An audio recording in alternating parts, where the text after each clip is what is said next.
munaasabad ay xilka ku kala wareegayeen agaasimaha guud ee cusub ee wasaaradda shaqada iyo arrimaha bulshada iyo agaasimihii guud ee hore ahna agaasimaha guud ee wasaaradda caafimaadka una goobjoog ka ahaa wasiirka wasaaradda shaqada iyo arrimaha bulshada la taliyayaal agaasimayaasha waaxyaha iyo shaqaalaha wasaaradda ayaa lagu qabtay xarunta wasaaradda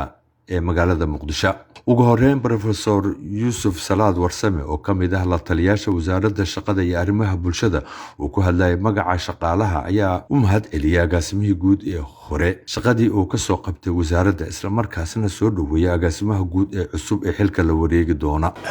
Anigu ku hadlayo magaca shaqaalaha wasaaradda iyo arrimaha bulshada waxaan aad u jecelnahay ama aan jeclahay in aan ku sii sagootino sharaf iyo qiimeyn agaasimiheenii hore ee wasaaradda shaqada iyo arrimaha bulshada iyo annagoo ku soo dhaweynayna sidaas oo kale agaasimaha guud ee hadda xilka la wareegayo waxaan u rajaynaynaa kii hore in meeshii uu tago ilaahay ku guuleeyo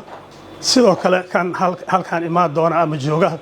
asana sidaas oo kale uu ku guuleysto. Yusuf Xasan Isaaq agaasimihii guud ee hore ahna agaasimaha guud ee wasaaradda caafimaadka iyo daryeelka bulshada oo ka hadlay howlihii uu ka soo qabtay wasaaradda isla markaasna u mahad celiyay wasiirada iyo shaqaalihii la soo shaqeeyay. intaan joogno waxa ku faraxsanahay haddaan ka bilaabo financial management ee wasaaradda waxaan nadaaminay habeynay maamulka iyo maareynta maaliyadda wasaaradda. waxa ogtihiin maalinka xafiiska imaanaya wasaaradda wax ka taagnaa waxa ogtihiin audit reportadii iyo sport sheegada xafiiskeena yaalay xitaa akawnada qaar xirnaan oo la isticmaali kari lahayn. maanta waxaan joognaa sida marqaati nool yihiin agaasimaha maamulka iyo maaliyadda agaasimayaasha kale dhammaan reportadii oo auditka ahaa labada sano iyo intaan joogay la sameeyay kulligood wax finance maanta nagu taagan ma lahan. hal report oo maanta finance nagu taagan yahay oo la leeyahay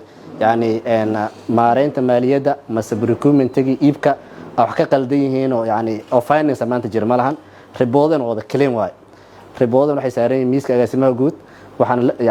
u keeni doona agaasimaha maamulka iyo maaliyadda iyo dadka mashaariicda ka shaqeeyo. waxa kale oo jiray wasaaradda waxaan ku metelnay shirar caalami ah heshiis caalami wasiirada saxiixa aan qayb ka ahayn oo dhammaantood maanta meel fiican wada marayaan. marka hore gudaha laga shaqeynaa marka wasaaradda imaanay laakiin maanta waxa u gudubnay in ilaa iyo banaanka heshiis caalami la galo si dad badan oo shaqo la'aan ah dalka shaqo abuur loogu sameeyo shaqo u helaan. wasiir Saalim hogaamintiisa ugu mahad celinaya aad u dardargeliyay intii joogay 5 bilood aad wasaaradda wada joognay si wanaagsan oo wada shaqeynay runtii qof oo khibrad u leh maamulka wasaaradda iyo wasaaradaha oo dhan wax badan ka soo shaqeeyay institutionka dawliga ah. waxaa kale oo mahad celinaya ra'iisul wasaaraha xukuumadda federaalka Soomaaliya oo runtii igu aaminay wasaarad ka shaqo badan ka baaxad weyn ka culeys badan wasaaradda aan joogay. waxa uu arkaa runtii promotion ama dalacsiin dawladeena ii garatay in igu dalacsiyo wasaarad kale iigeeyo. waa u mahad celinaya ra'iisul wasaaraha asigana ururka shaqaalaha phase 2 iyo hay'adaha nala shaqeeya hay'adaha caalamiga iyo deeq bixiyaasha dhammaan cid walbo oo nala shaqeynaysa inta wasaaradda agaasimaha guud ka ah waa u mahad celinaya. agaasimaha guud ee cusub ee wasaaradda shaqada iyo arrimaha bulshada Maxamed Sani Dalmar ayaa ka mahad celiyay sida loogu soo dhaweeyay wasaaradda waxaana uu ballan qaaday inuu halkii ka sii wadi doono howlaha wasaaradda meel fiican uu geyn doono. mudane wasiir anigoo og mas'uuliyadda iyo shaqada wasaaradda shaqada iyo arrimaha bulshada culayska ay leedahay iyo baaxadda ay leedahay waxaan rabaa inaan uga faa'iideysto fursaddan in aan diyaar u ah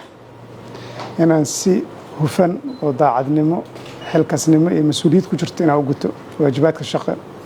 ee uu ra'iisul wasaaraha xukuumadda ii egmaday. wasiirka wasaaradda shaqada iyo arrimaha bulshada Saalim Caliyow Ibrow oo xilka u kala wareejiyay labada agaasime ayaa uga mahad celiyay agaasimihii guud ee hore howlahii kala duwanaa ee uu soo qabtay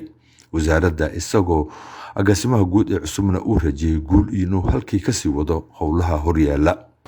waxaan ku faraxsanahay inaan goobjoog ka noqdo xil wareejinta u dhaxaysa agaasimihii hore iyo agaasimaha guud. agaasimaha hore waa ku mahadsan yahay sida fiican ila soo shaqeeyay intaan joogay wasaaradda shaqeynayso howl fiican soo qabto waa ugu yimid. agaasimaha cusub waa ku soo dhaweynaynaa waa maqlaysa ninkan waa abtirsaday wuxuu yimid oo wuxuu ka dhigay adiga waxaad kaga duwan tahay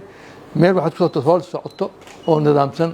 adiga waxaan kaa filaynaa saad ii sheegaysa meesha si fiican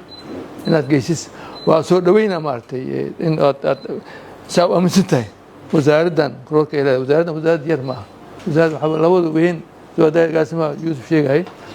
labo tiir ee leedahay shaqada iyo arrimaha bulshada waa meeshii waddanka laga haysto dhibaato kasta haddii shaqa abuurka aan xoojin wasaaradda ay xoojiso ilaalintii kule soo baxdo shaqa abuur ka mid ah iyo daryeelka bulshada ay xoojiso waxaa waaye waddanka ilaas badan ay ka daacay wax walba qabanaa marka waxaa loo baahan kaliya horta jaa in maslaxad ay ku jirto shaqada qofku mas'uulka yahay waxay tahay shaqada maslaxad ay ku jirto waxaa fududaanay soo uraadi lahaa hababkii iyo meelihii oo kiraan lahaa fulinta howlahan waa ku kalsoonahay warbixintan ka helay nin shaqo jecel tahay afkaada ka tir ku balan qaatay waxaan rajaynayaa fulis inta farida taliyaashan kull dad waxaa diyaar u ah inay kula shaqeeyaan ku fududeen kowda bishan ayaa wareegta ka soo baxday xafiiska ra'iisul wasaaraha xukuumadda federaalka ee Soomaaliya lagu kala bedelay qaar ka mid ah xogayaasha joogtada iyo agaasimayaasha guud ee qaar ka mid ah hay'adaha dawladda